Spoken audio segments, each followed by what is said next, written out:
নমস্কার, শিব শক্তি অ্যাস্ট্রো চ্যানেলে সকলকে স্বাগত জানাই। আশা করি সকলে আপনারা ভালো আছেন, ভালো থাকুন, সুস্থ থাকুন। আজকের ভিডিওর মূল আলোচনার বিষয় হচ্ছে মীন রাশি এবং লগ্নের জাতক জাতিকাদের বর্তমান সময়ের সমস্যা এবং সেই সমস্যার স্থায়ী সমাধান।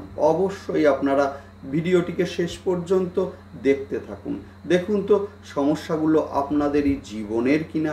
যদি সমস্যাগুলো আপনাদের জীবনের হয়ে থাকে সেই ক্ষেত্রে কিন্তু ভিডিওটিও আপনাদের জন্যেই, এবং সেই সঙ্গে মূলত প্রতিকারগুলোও কিন্তু আপনাদের জন্যেই। অবশ্যই আপনারা ভিডিওটিকে শেষ পর্যন্ত দেখতে থাকুন এবং সেই সঙ্গে অবশ্যই আপনারা বাড়িতে বসে প্রতিকারগুলিকে করুন। ভীষণ ভালো রেজাল্ট আপনারা পাবেনই পাবেন। দেখুন, বর্তমানে কিন্তু মীন রাশি এবং লগ্নের জন্ম ছককে নিয়ন্ত্রণ করছেন মূলত শনিদেব, রাহু এবং বৃহস্পতি। এখন প্রশ্ন হতে পারে যে অন্যান্য গ্রহের ভূমিকাগুলো কি। দেখুন, মূলত অন্যান্য গ্রহের যে গোচর বা যে ট্রানজিট সেটা কিন্তু সাময়িক সময়ের জন্যই, যার ফলে কিন্তু এদের এফেক্ট সেইটাও কিন্তু সাময়িক সময়ের জন্যই। যদিও একটা কথা বলা যায় যে এই সাময়িক সময়ের মধ্যে নেওয়া সিদ্ধান্ত, সেই সিদ্ধান্তগুলির এফেক্ট কিন্তু দীর্ঘ সময় ধরে চলে।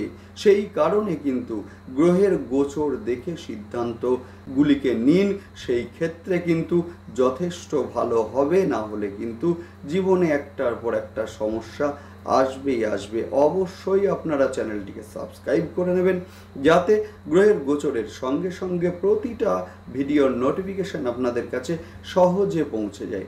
এখন বিষয় হচ্ছে যে বর্তমানে কিন্তু মীন রাশি এবং লগ্নের ওপরে অবস্থান করছেন রাহুদেব, জলতত্ত্বে রাহুদেব। এই যে বিষয়টাকে আমাদের মাথায় রাখতে হবে, যার ফলে কিন্তু মানসিক একটা চাপ বা মানসিক একটা প্রেশার, যেটা মূলত আপনি না চাইলেও আপনার মাথায় কিন্তু চলে আসছেই আসছে, এবং সেই সঙ্গে কিন্তু স্থির সিদ্ধান্ত নেওয়ার ক্ষেত্রে একটা সমস্যা বা মূলত সিদ্ধান্ত নেওয়ার ক্ষেত্রে রং ডিসিশন এসে যাচ্ছে, সেই সমস্যাটাও কিন্তু এই সময়ে লক্ষ্য করা যাচ্ছে। সেই সঙ্গে মূলত আমরা দেখতে পাচ্ছি যে পুরাতন কোনো অসুখ বা মূলত পেটের সমস্যা এবং সেই সঙ্গে মূলত কোমর, হাঁটু, অস্থিজনিত সমস্যা, দাঁতের সমস্যায় ভুগতেও আমরা এই সময়ে লক্ষ্য করছি। সেই সঙ্গে আমরা লক্ষ্য করব যে দ্বাদশে শনিদেবের অবস্থান এবং যে শনিদেবের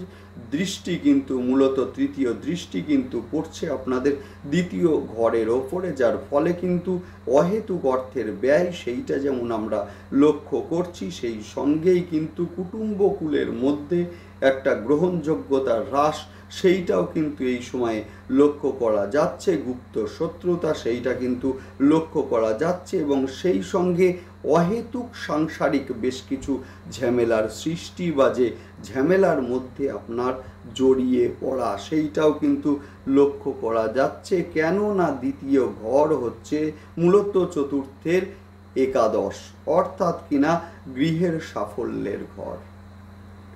সেই সঙ্গে আমরা বলবো যে যারা গৃহ বা জমি বা ফ্ল্যাট ইত্যাদি মূলত ক্রয় করতে চাইছেন সেই ক্ষেত্রে বারংবার একটা বাধার সৃষ্টি হচ্ছে, এবং সেই সঙ্গে আমরা লক্ষ্য করছি যে মূলত জমি আছে, বাড়ি করবেন, একটানা করতে পারছেন না, অহেতুক বেশ কিছু বাধার সৃষ্টি সেইটা কিন্তু লক্ষ্য করা যাচ্ছে, বা বারংবার একটা বাধার সৃষ্টি সেইটাও কিন্তু এই সময়ে লক্ষ্য করা যাচ্ছে। সেই সঙ্গে আমরা দেখব যে মূলত সপ্তমে মূলত রাহুদেবের দৃষ্টি এবং সেই সঙ্গে মূলত কেতুদেবের অবস্থান, যার ফলে কিন্তু স্বামী বা স্ত্রীর বেশ কিছুটা একাকিত্বে ভোগা বা ডিপ্রেশন আসা।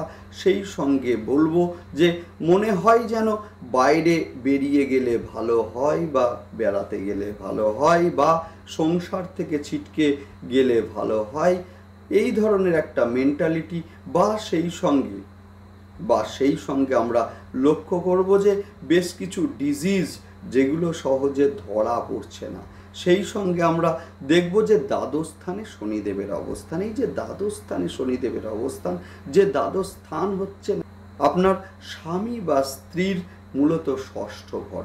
এই যে ষষ্ঠ ঘর অর্থাৎ কিনা কর্মপ্রাপ্তির ঘর বা কর্মের ভাগ্যের ঘর, যার ফলে কিন্তু আমরা লক্ষ্য করছি যে স্বামী বা স্ত্রীর মূলত একটা প্রেশার কর্ম নিয়ে বা কর্মপ্রাপ্তির ক্ষেত্রে বারংবার একটা বাধার সৃষ্টি, সেইটা যেমন লক্ষ্য করা যাচ্ছে। একই সঙ্গে মূলত কর্মপ্রাপ্তির মুখে গিয়েও কিন্তু আপনাদেরকে ছিটকে আসতে হচ্ছে বা মূলত কর্মে একটা প্রেশার, সেই সঙ্গে বেশ কিছুটা অলসতা বৃদ্ধি, সাকসেসের ক্ষেত্রে বাধা বা অফিসে বা মূলত কর্মস্থলে একটা শত্রুতার সৃষ্টি, সেইটা কিন্তু আপনার স্বামী বা স্ত্রীর ক্ষেত্রে লক্ষ্য করা যাচ্ছে। সেই সঙ্গে আমরা দেখব যে পঞ্চম স্থানে রাহুদেবের দৃষ্টি, যার ফলে কিন্তু সন্তানকে নিয়ে একটা দুশ্চিন্তা, বারংবার বিভিন্ন রোগ অসুখে সন্তানের ভোগা, এবং সেই সঙ্গে আমরা দেখব হঠাৎ করে ওয়েদার চেঞ্জ হচ্ছে, হঠাৎ করে ঠান্ডা লেগে যাচ্ছে, এবং সেই সঙ্গে যেহেতু পঞ্চম ঘর হচ্ছে জলতত্ত্বের ঘর, এবং সেই ঘরে কিন্তু রাহুদেবের দৃষ্টি, যার ফলে কিন্তু মূলত সন্তানের ক্ষেত্রে রাগ জেদ বৃদ্ধি পাওয়া, অ্যাডজাস্টমেন্টের একটা অভাব সকলের সঙ্গে, এবং একই সঙ্গে দেখব যে মূলত আচরণের কিছু মূলত পার্থক্য, এবং সেই সঙ্গে বেশ কিছু রোগ অসুখে ভোগা, হঠাৎ করে রোগ অসুখে ভুগতেও কিন্তু আমরা লক্ষ্য করেছি। এবং সেই সঙ্গে আমরা দেখছি যে মূলত এই যে পঞ্চম স্থানে দৃষ্টি, যার ফলে কিন্তু আমরা লক্ষ্য করব যে এই সময়ে মূলত প্রেমের সম্পর্কের মধ্যে কিছুটা ভুল বোঝাবুঝি অথবা একটা ডিস্টেন্স সৃষ্টি হয়ে যাচ্ছে, সন্দেহের বাতাবরণ সম্পর্কের মধ্যে সৃষ্টি হচ্ছে, এবং সেই সঙ্গে আমরা লক্ষ্য করব যে সম্পর্কের মধ্যে মূলত তৃতীয় কোনো ব্যক্তির আগমন, সেইটাও কিন্তু এই সময়ে লক্ষ্য করা যাচ্ছে। গর্ভস্থ সন্তান যাদের রয়েছে এদের ক্ষেত্রে কিন্তু বিশেষ সতর্কতা অবলম্বন এই সময়ে করতে হয়েছে। নবম স্থানে শনিদেবের দৃষ্টি এবং সেই সঙ্গে রাহুদেবের দৃষ্টি, যার ফলে কিন্তু আমরা লক্ষ্য করেছি মূলত এই সময়ে ভাগ্যের একটা উত্থান পতন হওয়া কাজ হঠাৎ করে আটকে যাচ্ছে। যে কাজ এই মুহূর্তে হওয়ার কথা গিয়ে শুনলেন, সেই কাজটি হঠাৎ করে পোস্টপন্ড হলো। সেই সঙ্গে মূলত পিতার শরীর নিয়ে একটা দুশ্চিন্তা, সেইটাও কিন্তু এই সময় লক্ষ্য করা যাচ্ছে। এখন বিষয় হচ্ছে এই সমস্যাগুলো চলবে কতদিন। শনিদেব মূলত অবস্থান করবেন কুম্ভের ঘরে 29শে মার্চ রাত্রি 11টা 7 পর্যন্ত। এই যে সময়টা, এই যে সময়কালটা, এই সময় পর্যন্ত কিন্তু এই সমস্যা থাকবে। এখন বিষয় হচ্ছে যে তাহলে কি সমস্যা নিয়েই 29শে মার্চ পর্যন্ত আমাদেরকে চলতে হবে? একদমই না। বিষয় হচ্ছে অবশ্যই আপনারা প্রতিকারগুলোকে করুন, অবশ্যই আপনারা ভালো থাকবেন এবং সেই সঙ্গে বলবো যে মীন রাশি এবং লগ্নের জাতক জাতিকাদের ওপর কিন্তু শনিদেবের 7.5 চলছে, এবং এটা ফার্স্ট ফেজ।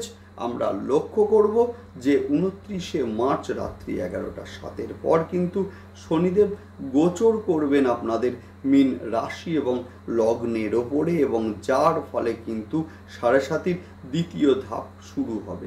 যদিও ভয় পাওয়ার কিচ্ছু নেই।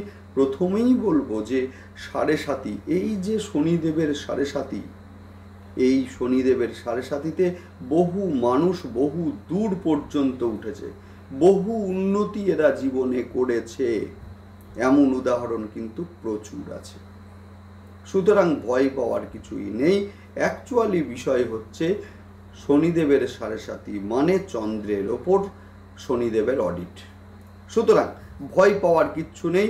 আপনারা সঠিক রাস্তায় সঠিক মূলত কর্ম করে যান, কোনো অসুবিধা নেই। এবং সেই ক্ষেত্রে বলবো প্রতিকারগুলোকে আপনারা পালন করুন, অবশ্যই আপনারা বেটার রেজাল্ট আপনারা পাবেন। এবং সেই সঙ্গে আমরা দেখব যে 6ষ্ঠ স্থানে শনিদেবের দৃষ্টি, যার ফলে কিন্তু আমরা লক্ষ্য করছি যে ঋণ বারংবার আটকে যাচ্ছে, বা ঋণের জালে জর্জরিত হয়ে পড়েছেন, বেরোতে পারছেন না, ডিপ্রেশন এসে যাচ্ছে। সেই সঙ্গে ষষ্ঠ স্থান হচ্ছে দশমের নবম, যার ফলে কিন্তু কর্মপ্রাপ্তির ক্ষেত্রে বারংবার বাধার সৃষ্টি হচ্ছে, মুখে গিয়েও আটকে যাচ্ছে, অথবা অফিসে ঝামেলার সৃষ্টি হচ্ছে, অহেতুক গুপ্ত শত্রুতার সৃষ্টি হচ্ছে, এবং সেই সঙ্গে বলবো অফিসে একটা মানসিক একটা চাপ সেইটা কিন্তু বৃদ্ধি পেয়েছে এই সময়ে। এখন বিষয় হচ্ছে তাহলে প্রতিকার কি? অবশ্যই আলোচনা করছি, শুনতে থাকুন। প্রথম যে প্রতিকার সেটা হচ্ছে গ্রহের গোচর দেখে আমাদের সিদ্ধান্তগুলোকে নিতে হবে। যে আমরা যে সিদ্ধান্তগুলোকে নিচ্ছি সেই সিদ্ধান্তগুলো মূলত গ্রহ পারমিট করবে কিনা, অর্থাৎ গ্রহ আমাদের এই সিদ্ধান্তের সঙ্গে সহায়ক ভূমিকা নেবে কিনা, সেইটা আমাদেরকে আগে জানতে হবে।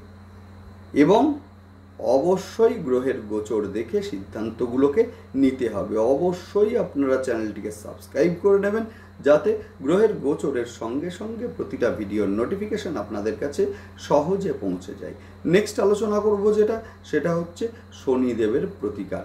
অবশ্যই আপনারা প্রতি সোমবার এবং শনিবার রুদ্রাভিষেক আপনারা করুন, এবং শনিবারে রুদ্রাভিষেকের পর একটু মূলত কালো তিল মহাদেবকে অর্পণ আপনারা করুন। মা দক্ষিণাকালীর ধ্যান মন্ত্র আপনারা পাঠ করুন অথবা মোবাইলে শুনুন। দেখুন, মা দক্ষিণাকালী হচ্ছেন মূলত শনিদেবের ইষ্ট দেবী।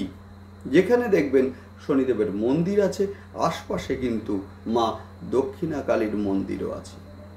অবশ্যই আপনারা এটা করুন, এবং সেই সঙ্গে বলবো যে মূলত হ্যান্ডিক্যাপ্ট বা লেবার শ্রেণীর মানুষকে কষ্ট দেবেন না, বা আপনার মুখের কথাই যেন তারা আহত না হয় বা আঘাতপ্রাপ্ত না হয়। যেহেতু শনিদেব কিন্তু নির্দেশ করে হ্যান্ডিক্যাপ্ট এবং সেই সঙ্গে মূলত লেবার শ্রেণীর মানুষদের।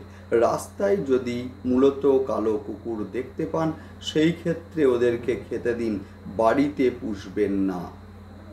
সেই সঙ্গে বলবো যে সাতমুখী রুদ্রাক্ষ শোধন করে ধারণ করুন, দুর্দান্ত রেজাল্ট আপনারা পাবেন। শনিবার দিন এটা করবেন। বাড়ির পশ্চিম দিককে পরিষ্কার রাখুন। যাদের বাড়ির মূলত আমরা লক্ষ্য করেছি পশ্চিম দিকে যে টয়লেট অথবা রান্নাঘর আছে, এদের ক্ষেত্রে কিন্তু সমস্যা সৃষ্টি হচ্ছে। সুতরাং আপনারা কাউকে দিয়ে বাস্তু সংস্কার আপনারা করিয়ে নিন, বা যদি কাউকে না পান সেই ক্ষেত্রে বলবো মূলত আপনারা বাস্তুযন্ত্র অবশ্যই কিন্তু তামার হতে হবে। বাস্তুযন্ত্র কিনে নিয়ে এসে বাড়িতে আপনারা অবশ্যই প্রতিষ্ঠা করুন এবং সেখানে ফুল দিন, ভীষণ ভালো রেজাল্ট আপনারা পাবেন। সেই সঙ্গে কোনো কাজে যাওয়ার সময় কিন্তু কালো আর নীল রঙের বস্ত্র বর্জন করুন। আপনাদের রাশি বা লগ্নের ওপরে রাহুদেব অবস্থান করছেন। শ্বেত চন্দনের ফোঁটা কপালে বা গলায় দিন। রূপোর হার আপনারা পরুন। সেই সঙ্গে বিছানা পরিষ্কার রাখুন, এবং সেই সঙ্গে দুর্গা কবচ কেউ যদি করতে পারে সেই ক্ষেত্রে তাদেরকে দিয়ে আপনারা করিয়ে নিন। সমসপ্তমে কেতুদেবের অবস্থান, ব্যবসায় উত্থান পতন হচ্ছে। সেই সঙ্গে স্বামী স্ত্রীর মধ্যে অ্যাডজাস্টমেন্টের সমস্যা সৃষ্টি হচ্ছে, এবং সেই সঙ্গে লক্ষ্য করব যে স্বামী বা স্ত্রীর মধ্যে যাদের অলরেডি সমস্যা চলছিল, এদের ক্ষেত্রেও কিন্তু অনেকেরই ক্ষেত্রে লক্ষ্য করেছি যে মূলত আইন পর্যন্ত পৌঁছিয়েছে এই সমস্যা। সেই ক্ষেত্রে বলবো অবশ্যই বাড়িতে যদি মা দক্ষিণাকালীর কোনো ছবি বা মূর্তি থাকে, সেই ক্ষেত্রে আপনারা সন্ধ্যের সময় ধুনো দিন এবং সেই ধুনো সারা বাড়িতে দেখান। বাড়িতে যদি অ্যাকোয়ারিয়াম থাকে, মাছকে আটার গুলি করে খেতে দিন, খুব ভালো রেজাল্ট আপনারা পাবেন।